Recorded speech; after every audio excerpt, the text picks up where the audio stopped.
Google is back with another entry in the more affordable A series of the Pixel lineup. And you know what? I kind of like this thing. Let's talk Pixel 6a.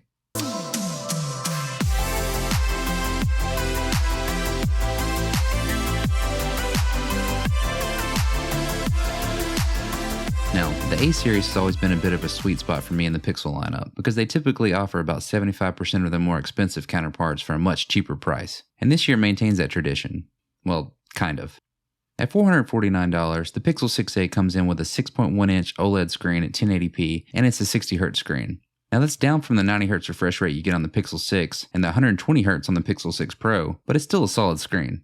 Color reproduction is good, and you won't notice a lower refresh rate until you're scrolling really fast and you get a few jitters. I'm sorry, Matty. I don't understand these jitters.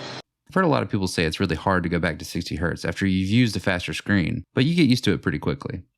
Now the front glass itself is only Gorilla Glass 3 compared to Victus on the regular 6 and 6 Pro, which is a bit of a downgrade for durability and scratch resistance, but it should hold up just fine with a little bit of care or a screen protector.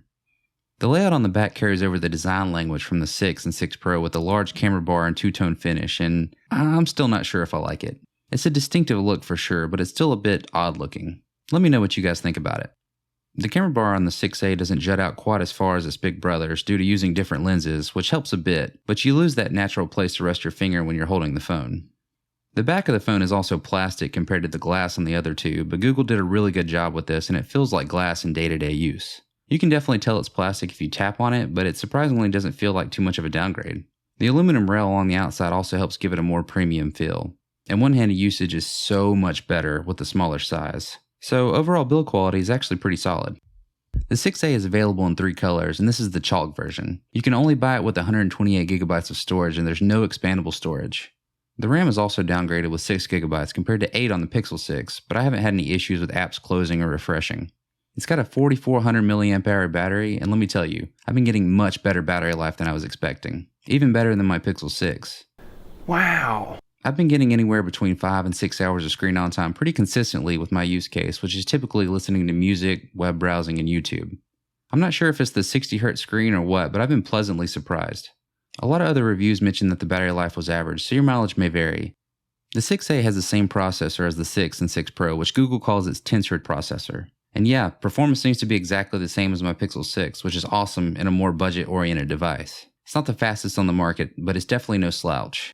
Now I gotta mention my 2 biggest downgrades for this phone. There's no headphone jack, and there's no wireless charging. Most people probably won't care about this, but all of the previous A-series devices came with headphone jacks. Now I use wireless headphones 99% of the time, but I'd rather have it and not need it than need it and not have it. The lack of wireless charging kinda sucks because this thing still only tops out at 18 watts wired charging. Pixel phones have been stuck at this speed since the original Pixel 1, like the first Pixel from 2016, and it's just too slow. A full recharge from 0 took me over an hour and a half, and it really feels like the rest of the industry has moved way faster at this point. It's got dual stereo speakers, and they're just okay. There's pretty much no bass, but they do get loud without distortion. Oh, one last thing I wanted to mention. A lot of early reviews have mentioned issues with really weak or bad cell reception for phone calls, but I haven't had any issues so far. 5G and LTE have been solid, and it seems to have the exact same coverage as my Pixel 6. Okay, let's talk about the fingerprint sensor. The fingerprint sensor on this thing is just okay. Now, it's not the worst thing in the world, but it's still pretty slow, and I've had multiple instances where I went to unlock the phone and it just decided not to work. I had really high hopes for this, as Google reportedly used a different sensor from what's in the 6 and 6 Pro after all the complaints from those devices. But unfortunately, this one feels just as bad as my Pixel 6. There's also been a few reports of the phone unlocking using unregistered fingerprints, but I haven't been able to replicate that. At this point, I'd be fine with just bringing back the power button fingerprint sensor, or sticking one on the back like the older Pixel models. Okay, let's talk about the cameras. On the back, we have dual 12 megapixel wide and ultra-wide lenses. From what I can tell, the ultra-wide lens is the same one that is in the Pixel 6 and 6 Pro, but the wide primary lens is the one that came in all the older Pixel models like the 3, 4, 5, etc, etc. What? And you know what? Even with the downgrade, you can still get some really impressive shots. Google's computational processing is able to bring this older lens in line with its more expensive siblings, and it can really hold its own. Portrait mode is here and it still looks solid, and you also get my personal favorite feature from the Pixel 6 lineup, Magic Eraser. This thing is still kind of crazy and it's really impressive what it's able to pull off in real time. We've also got a new feature here called camouflage. Basically all this does is change the color of an item in your shot to help it kind of blend into the background a little more. You probably won't use it very often, but it could come through if you've got a distracting item in your picture that's pulling attention away from the subject. Video recording is overall average. You can record it up to 4K 60 frames per second with some decent image stabilization, but it's still a little behind something like, say, the iPhone. But overall, I went in thinking the cameras were going to be a huge downgrade and came away pretty impressed for the price. So where does that leave us? Well, at $449, I feel like this is priced a little bit too high. If they would have came in at $399, I think this thing would have been a no-brainer. A lot of the reviews I've seen until now have been pretty mixed, but I'm really liking this phone even at $449.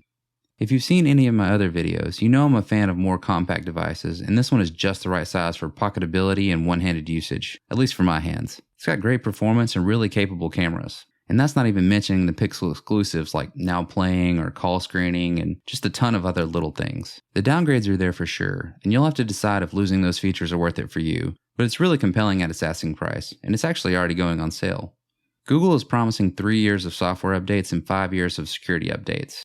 And on that note, I've actually decided to use this as my main phone over my Pixel 6. It's more than capable for my needs, and I'm curious to see how this holds up over time. But what do you guys think? Are you waiting for the Pixel 7 later this year, or have you already got a 6a? Let me know, and thank you for watching. If you enjoyed it, I'd appreciate it if you subscribed. Until next time.